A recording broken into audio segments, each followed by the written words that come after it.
জুবিন দাই ৮ বছৰ আগতে মৃত্যুৰ আগতে এই ভয়ংকৰ কথাটো কিয় কৈ গৈছিল? তেখেতে জানিছিল নেকি তেখেতৰ মৃত্যুৰ আগজননীৰ কথা? হওক ভিডিঅ'টো শেষলৈ চাওক। অসমৰ সুসন্তান আন্তঃৰাষ্ট্ৰীয় কণ্ঠশিল্পী জুবিন গাৰ্গ এই মুহূৰ্তত আমাৰ উপস্থিত আছে আৰু জুবিন গাৰ্গে শেহতীয়াকৈ পূজাৰ বতৰত আপোনাৰ বাবে লৈ আহিছে তেওঁৰ শেহতীয়া প্ৰয়াস ৰকৰ বিষয়ে আমি দুটামান কথা অৱগত হোৱাৰ প্ৰয়াস কৰিম জুবিন গাৰ্গৰ সৈতে।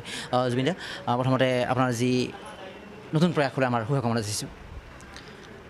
এইটো এলবামটোৰ নাম ৰক। এইটো আচলতে আৰু বাঁহীৰ পিছত মোৰ সম্পূৰ্ণ নিজাববীয়া পৰিকল্পনা আৰু প্ৰস্তুতিৰে ৰক কৰিছোঁ আৰু এইটো মোৰ লংগেষ্ট এলবাম হ'ব। এইটো সাধাৰণতে 8টা গান কৰোঁ এলবামত, এইবাৰ ইয়াত 14টা গান আছে আৰু ৰক বিভিন্ন ধৰণৰ বিভিন্ন ষ্টাইলৰ ৰক মিউজিকৰ এক্সপেৰিমেণ্টেশ্যন কৰা হৈছে ইয়াত। আৰু যিহেতু 20 বছৰ কমপ্লিট হ'ল এইবাৰ মোৰ অসমীয়া মিউজিক ইণ্ডাষ্ট্ৰীত, চ' এইটো চেলিব্ৰেশ্যন এলবাম বুলি ক'ব পাৰি। অহা 18 অক্টোবৰত আমি চানমাৰী ফিল্ডত ৰিলিজ কৰিম এলবামটো। প্ৰগ্ৰেমো হ'ব তাতে আৰু বিভিন্ন অন্যান্য অনুষ্ঠানো আছে, ডান্সকে আদি কৰি। চ' মই সমূহ ৰাইজক তাৰ চানমাৰী ফিল্ডত 18 অক্টোবৰত উপস্থিতি কামনা কৰিছোঁ সন্ধিয়া সময়ত। নিশ্চিতভাৱে আপুনি ক'লে যে 20 years of celebration of Euro music career. যদি সোধা হয় আপোনাক 20 বছৰত সংগীতে আপোনাক প্ৰকৃত শক্তি দিব পাৰিলে জীৱনত? সংগীতে মোক সকলোখিনি দিছে, কাৰণ মই চব কাম বাদ দি সংগীতেই ভালকৈ কৰিছোঁ, সংগীতে হওক অভিনয় হওক। গতিকে এই গোটেই প্ৰচেষ্টাটো মোৰ ইমান বছৰৰ, তাৰ যিখিনি ফলাফল পাইছোঁ সেইখিনি মই ৰাইজৰ আশীৰ্বাদ বুলি ক'ব লাগিব আৰু মই নিজে অতিকে সন্তুষ্ট মোৰ নিজৰ যিটো কেৰিয়াৰ।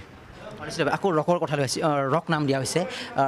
আমি দেখোঁ যে নামবিলাকত আপুনি বিশেষভাৱে টাচ দিবলৈ চেষ্টা কৰে। ৰক নাম কিয় ৰখা হ'ল? ৰক নামটো ৰখা হ'ল যিহেতু এইটো মই ৰক মিউজিকৰ ওপৰত এক্সপেৰিমেণ্টেশ্যন কৰিছোঁ গোটেই এলবামটো, সেইটো কাৰণেও ৰক দিয়া হৈছে। আৰু ৰকটো এটা আনকমন নাম আৰু মানুহৰ মুখে মুখে চলি অহা নাম, সকলোৱে বুজি পায় ৰক কি বস্তু, ৰক মিউজিক কি বস্তু। আৰু ৰক শব্দটো মোৰ লিভিং ষ্টাইলৰ লগতো মিলে, চব ফালৰ পৰা চিন্তা কৰি সেইকাৰণে নামটো মই ৰক ৰখা হৈছে। ৰক বুলি ক'লে সাধাৰণ মানুহে কিছুমান ভাবিবলৈ লৈছে যে ৰক মিউজিক ৰক গানেই থাকিব। অকণমান বিস্তৃতভাৱে ক'ব পাৰে নেকি গানবোৰ কেনেকুৱা হ'ব, মেলোডি হ'ব বা ক্লাছিকেল বা কেনেকুৱা টাচৰ? চব ধৰণৰ গান আছে তাত। এতিয়া ক্লাছিকেল বেছড ৱৰ্ল্ড মিউজিক ষ্টাইলৰ গানো আছে, ফুল হাৰ্ড ৰক ছঙো আছে, খুবেই মেলোডিয়াছ গানো আছে। হিৰুদাৰ ওপৰত লিখা যিটো গান মই হিৰুদা হস্পিটেলত থাকোঁতে উলিয়াইছিলোঁ, সেই গীতটোও তাত সন্নিৱিষ্ট কৰা হৈছে। আৰু মুঠতে বিভিন্ন ধৰণৰ জনৰবিলাক ধৰিবলৈ চেষ্টা কৰা হৈছে তাত। ভিডিঅ'ৰ কাম চলি আছে, কেনেকৈ আগবঢ়াব ভিডিঅ'বোৰ, কিবা নতুনত্ব কৰাৰ চেষ্টা কৰিব? ভিডিঅ'টো মই এইবাৰ সাধাৰণতে আমি কি কৰোঁ, এটা গান আমি ছং ভিডিঅ' হিচাপে শ্বুটিং কৰোঁ। মই ঠিক তেনেধৰণে কৰা নাই এইবাৰ। গোটেই 14টা গানৰ এটা ডকু ফিচাৰ নিচিনা এটা বস্তু কৰিম, য'ত 20 বছৰ মোৰ গোটেই কাহিনী অলপ হ'লেও মই মানুহক জনাব বিচাৰিম। বা যোৱা 20 বছৰ মোৰ লগত যিসকলে ক্ল'জলি কাম কৰিছে, এছ'চিয়েটছ মিউজিচিয়ানেই হওক, ডিৰেক্টৰ হওক, মিউজিক ডিৰেক্টৰে হওক, তেওঁলোকৰ ভাষ্য থাকিব। তেওঁলোকে মোৰ লগত কাম কৰি কেনেকুৱা পালে 20 বছৰে, আৰু তেওঁলোকে কি বিচাৰে মোৰ পৰা অদূৰ ভৱিষ্যতে, সেইবিলাক কথা থাকিব। গতিকে এইটো এটা সম্পূৰ্ণ মানে ইম'চনেল কাৰবাৰ এটা কৰিছোঁ তাত। মোৰ সৰুকালৰ কথা থাকিব, মই নিজে কি ভাল পাওঁ, কেনেকৈ ধৰণৰ মিউজিক ভাল পাওঁ, কেনেকৈ মিউজিক কৰোঁ, সেইবিলাক মোৰ লাইফষ্টাইল চব ধৰণৰ কথা তাত সন্নিৱিষ্ট কৰা হ'ব। ৰকৰ কথালৈ আকৌ আহিম, কিন্তু জানিব বিচাৰিম যিহেতু আমি আপোনাক পাইছোঁ অসমৰ শিল্পীৰ উপৰিও বম্বে বা বিভিন্ন সময়ত জড়িত হৈ আছে, শেহতীয়াকৈ বলিউডৰ বা হিন্দী ছবিৰ ক্ষেত্ৰখনত কেনেকুৱা কামত ব্যস্ত হৈ আছে বা বাকী কামত অকণমান জানিব পাৰিম নেকি? হিন্দী ছবিত মই যোৱা 1 বছৰ অসমত অলপ বেছিকৈ আছোঁ, কিন্তু ৰিচেণ্টলি আকৌ মই বম্বেত অহা যোৱা কৰি আছোঁ। আৰু অলপ দিন আগতে ৰাজ 3 বুলি চিনেখন চিনেমাত এটা টাইটেল ছং এটা গাইছোঁ। ইভেন ঋত্বিক ৰোশনৰ নতুন চিনেমা ক্ৰিছ 3 তাতো এটা গান আছে মোৰ, সেইটো ৰিলিজ হোৱা নাই, হ'ব আৰু চাউথ ইণ্ডিয়ান প্ৰডাকশ্যন 2খন চিনেমাত গাইছোঁ, হিন্দী ছবি। গতিকে 3-4খন চিনেমা ৰিলিজ হ'ব এই বছৰ। আৰু মই টাইমছ মিউজিকৰ কাৰণে এটা ডাঙৰ হিন্দী এলবাম কৰি আছোঁ। আমাৰ শুভকামনা আছে। অকণমান এটামান লাইন যদি আমি শুনিব পাৰোঁ। ৰকৰ গান এতিয়ালৈকে ৰিলিজ হোৱা নাই প্ৰথম কথা, আৰু মিক্সিং নহয় হিন্দী ক্ৰিছ বা আপোনাৰ সেইকেইটাও ৰিলিজ হোৱা নাই। ৰিলিজ হোৱাৰ আগতে গোৱাটো উচিত নহয় আচলতে। নিশ্চিতভাৱে সংগীতৰ কথালৈ অলপ এৰি আহি আমি সুধিব খোজোঁ, জুবিন গাৰ্গে এই বিগত সংগীত জীৱন বা এৰি অহা 40 ইয়াৰ্ছ অফ লাইফ তেওঁৰ যি পাৰ কৰি আহিছে এতিয়ালৈকে, জীৱন সম্পৰ্কে কি উপলব্ধি কৰিছে তেওঁ? জীৱনটো বিভিন্ন ঘাট প্ৰতিঘাতৰ মাজেৰে পাৰ হৈ আহিছোঁ। সৰুকালৰ পৰা বিভিন্ন আপছ এণ্ড ডাউনছ দেখিছোঁ লাইফত, মোৰ নিজৰ লাইফতো দেখিছোঁ, মোৰ দেউতাৰ জীৱনটো দেখিছোঁ। গতিকে এটা কথা শিকিলোঁ যে মানে নিজক লুজ কৰি দিব নালাগে আচলতে, যোদ্ধা মনোভাৱটো সদায় মনৰ ভিতৰত থাকিব লাগে, আৰু সেইটোলৈ মই আগুৱাই গৈ আছোঁ সদায়।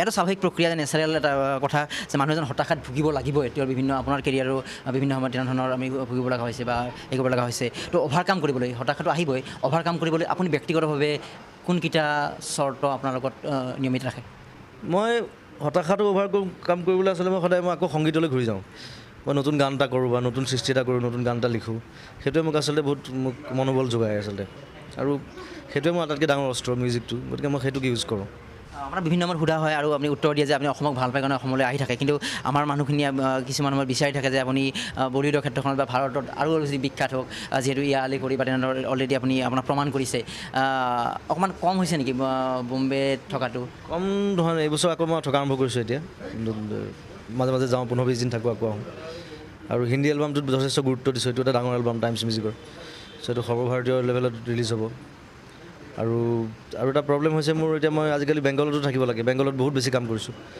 গতিকে সেই তেনেকৈ ভগাই লৈ কৰিবলগীয়া হৈছে মাজে মাজে অসমত থাকোঁ মাজে মাজে কেলকাতাত থাকোঁ আকৌ বম্বে যাওঁ চ' অহা যোৱা চলি আছে আৰু চব ইমান যে পৰিশ্ৰম কৰে আপুনি তাৰ মাজত ইমান এলবাম উলিয়াই আছে বলিউডত গাই আছে কেলকাতাত গৈ আছে টাইম মেনেজমেণ্ট আৰু তাৰ লগতে আপুনি সামাজিক কামতো জড়িত হৈছে বিভিন্ন সময়ত কেনেকৈ সম্ভৱ হয় আপোনাৰ কাৰণে ইমান মোৰ মেনেজাৰজন খুবেই ভাল তাৰপিছত মিত্তাল তেওঁ মোক যথেষ্ট সহায় কৰে আৰু যিমান পাৰি মই একেবাৰে প্লেণ্ড মানুহ নহয় একদম মই একদম ভেৰি ইনডিচিপ্লিন মোৰ টাইম টেবুলৰ কোনো ঠিক নাই ৰাতি বেছি কাম কৰোঁ দিনত শুওঁ গতিকে সি তাৰপিছত যিমান পাৰে মেনেজ কৰে আৰু তাৰ মতে মই চলিবলৈ আজিকালি চেষ্টা কৰোঁ যিমান পাৰোঁ সেইকাৰণে তাৰ মাজত শ্ব'বিলাক চলি থাকে প্ৰত্যেক মাহে 3-4খন শ্ব' থাকে বাহিৰত গতিকে সেই তেনেকৈ মিলাই থাকিবলগীয়া হয় আৰু মুঠতে চুটকেছটো লৈ জীয়াই আছোঁ আৰু নিশ্চয় আপুনি আন্তৰিকভাৱে জীয়াই আছে এটা কথা নিশ্চিত আমি জানো যে আপুনি জীৱ জন্তুৰ পৰা আপোনাৰ যথেষ্ট প্ৰেম আছে আমি বিভিন্ন সময়ত দেখা পাওঁ নিউজ লাইভত হওক বা বিভিন্ন চেনেলত আপুনি ক'ৰবাত যেতিয়া ফুৰিব যায় কিছুমান জন্তু বা বজাৰত দেখিলে কাছ বা আমি চিৰিয়াখানাত আহি এই জন্তু প্ৰেমৰ বিশেষ আপোনাৰ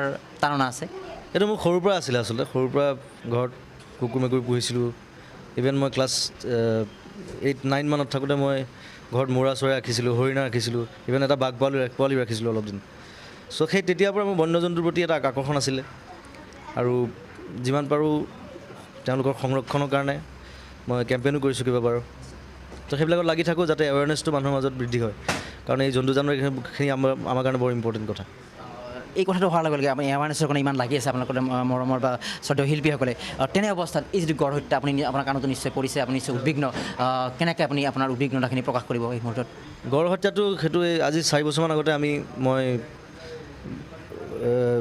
অসমৰ বচা শিল্পীসকলক লৈ এটা কেম্পেইন কৰিছিলোঁ ডাঙৰ কেম্পেইন কাজিৰঙাত আৰু এই বছৰ দেখিছোঁ আকৌ সেই বানপানীটো মৰিছে গড় বা হত্যা কৰিছে য'ত ত'ত এইটো বস্তুটো আচলতে ৰোধ কৰিবলৈ আমাৰ মানুহখিনি আগবাঢ়ি আহিব লাগিব প্ৰথম কথা আৰু ছিকিউৰিটি লেভেলটো আৰু টাইট কৰিব লাগিব গভৰ্ণমেণ্টে চৰকাৰৰ ফালৰ পৰা আৰু মানুহখিনি যদি আগবাঢ়ি আহে মই ভাবোঁ এই প্ৰব্লেমটো লাহে লাহে নাইকিয়া হ'ব আমাৰ মাজৰ পৰা কাৰণ পৃথিৱীৰ বিভিন্ন দেশত এই প্ৰব্লেমটো দেখিছোঁ আফ্ৰিকাত আছিলে আগতে এতিয়া সেইবিলাক বস্তু নাইকিয়া হৈছে তাত লাহে লাহে নিশ্চিত আৰু এটা কথা সুধিম আপোনাৰ সন্মুখত প্ৰশংসা বুলি আপুনি ধৰিব নালাগে বহুতো দেখা যায় শিল্পীসকলে এটা পৰ্যায় যোৱাৰ পিছত এটা পৰ্যায়ৰ মানুহখিনিক বা তেওঁলোকৰ মাজত ৰিলেশ্যন এটা কাট অফ কৰি পেলাই কিন্তু আপোনাৰ ক্ষেত্ৰত দেখা গৈছে যে আপুনি অসমত বিখ্যাত হৈছে ভাৰতত বিখ্যাত হৈছে তথাপিতো আপুনি অসমলৈ আহিছে বা আপোনাৰ যিবিলাক বন্ধু মহলৰ আমাৰ যিবিলাক মন্তব্য কৰে আপোনাৰ বিষয়ে যে আপুনি যথেষ্ট ফ্ৰেণ্ডলি আপোনাৰ যথেষ্ট তলৰ খাপৰ বা সৰু মানুহ ডাঙৰ মানুহৰ পাৰ্থক্য নাৰাখে এই যিটো হিউমেনিটিটো কেনেকৈ আহৰণ কৰিলে আপুনি সেইটো মোৰ সৰুৰ পৰা আছিলে আচলতে মোৰ মনটো বৰ চিম্পুল মাইণ্ডটো অকণমান ক্ৰিটিকেল খালি সেইকাৰণে মাজে মাজে গণ্ডগোল হয়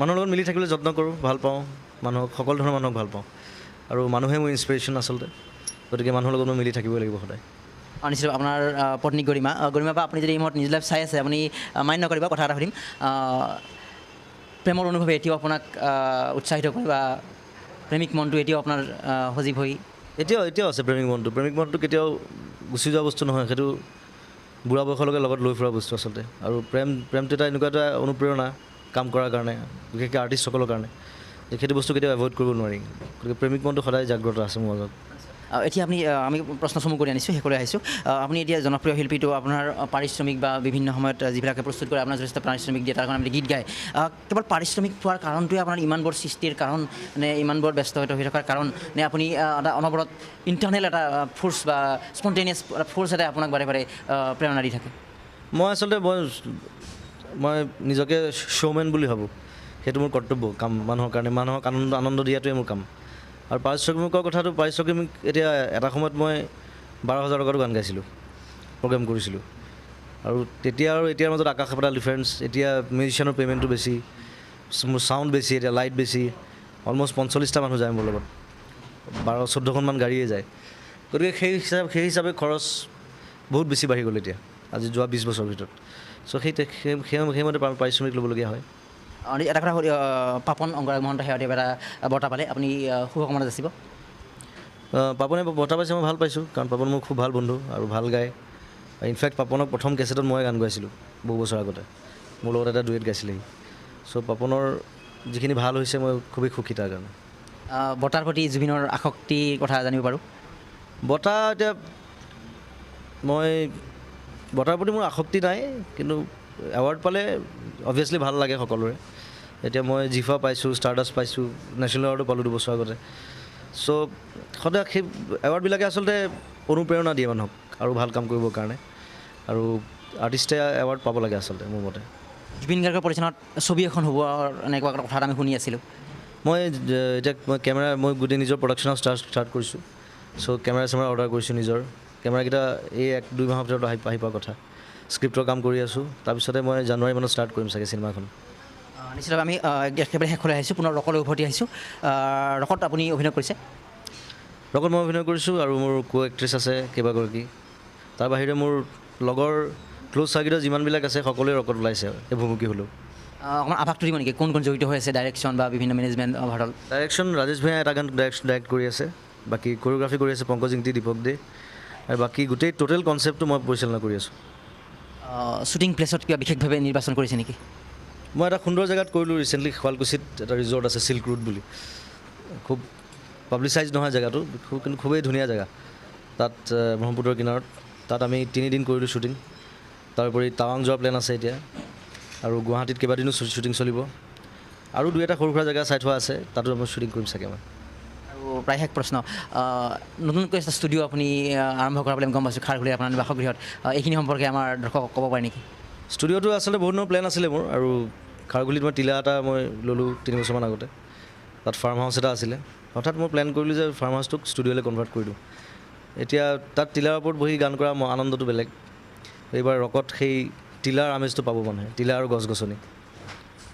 একেবাৰে শেষত আৰু কি এনেকুৱা আপোনাৰ লক্ষ্য আছে, যি লক্ষ্য প্ৰাপ্তিয়ে আপোনাক জীৱনৰ সৰ্বশেষ আনন্দ দিব বুলি আপুনি অনুভৱ কৰিব? প্ৰথমতে কথা হ'ল, মই খুব বেছি সপোন দেখা মানুহ, সপোন খেদি ফুৰোঁ সদায়। গতিকে সপোন বহুত বেছি আছে, কল্পনা আছে বহুত বেছি। পৰিকল্পনা তেনেকৈ নাই, কাৰণ বেছি পৰিকল্পনা কৰি পেলাই চলিলে কেতিয়াবা গণ্ডগোলো হয়। মই সেইকাৰণে সপোন দেখি ভাল পাওঁ, সপোন খেদি ভাল পাওঁ, আৰু ঠিক সেইমতে কামবিলাকত আগবাঢ়ি যাওঁ। কেইবাখনো ছবি কৰাৰ কথা ভাবি আছোঁ, ভাল ষ্টৰী কেইটামান আছে মোৰ নিজৰ। গতিকে এতিয়া নিজৰ প্ৰডাকশ্যন হাউচটো ষ্টাৰ্ট কৰিলে নিজৰ ছবি কৰিব পাৰিম। গ্ৰন্থমেলা চলি আছে, গ্ৰন্থমেলা যোৱাৰ ইচ্ছা আছে বা আপুনি কিতাপ পঢ়াৰ সময় উলিয়াই? গ্ৰন্থমেলা মই কিতাপ মাজে মাজে পঢ়োঁ, কিতাপ লৈ ফুৰোঁ লগত। এতিয়া মই ৰিচেণ্টলি এপলৰ যিজন মালিক আছিলে ষ্টিভ জবছ, তেওঁৰ বায়'গ্ৰাফীখন পঢ়ি আছোঁ। এখন খুবেই ইণ্টাৰেষ্টিং কিতাপ, আৰু মোৰ দেউতাই খুব ভাল কিতাপ কালেকশ্যন কৰে, ঘৰতো পঢ়োঁ কেতিয়াবা। গ্ৰন্থমেলাত মই এইকেইদিনতে যাম, এদিন যোৱাৰ ইচ্ছা আছে, চাই পেলাই বেছি ভাল লাগে। শেষত অসমৰ যিসকল সংগীত প্ৰেমী বা সংগীত শিল্পীয়ে আহি আছে, আগবাঢ়ি আছে, আপোনালোকক আদৰ্শ হিচাপে লৈ আছে, কোনকেইটা কথা তেওঁলোকক আপুনি ক'ব খুজিব? নতুন সংগীত প্ৰেমীসকল, সংগীত শিল্পীসকল খুব আৰু বেছি ডেডিকেটেড হ'ব লাগিব কামত। আৰু এতিয়া মাৰ্কেটখন গ্ল'বেল মাৰ্কেট হৈ গ'ল। এতিয়া আগতে আমি যেতিয়া প্ৰথম বম্বে গৈছিলোঁ, তেতিয়া ভয় গৈছিলোঁ যে তাত কাকো চিনি নাপাওঁ, কি হ'ব। এতিয়া আজিকালি সাহস কৰে ল'ৰা ছোৱালী, বহুত ল'ৰা ছোৱালী দেখিছোঁ বিভিন্ন ফিল্ডত সোমাই গৈছে, বম্বেত, বলিউডতে হওক, মাদ্ৰাজত হওক, হায়দৰাবাদত হওক, বেংগলত হওক।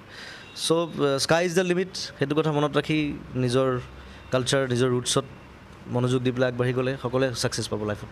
শেষত এটা মাত্ৰ লাইন, আপোনাৰ যিকোনো গীতৰ, যিকোনো মুহূৰ্তৰ আপোনাৰ প্ৰিয় গীতৰ এটা মাত্ৰ শাৰী আমাক শুনালে হ'ল।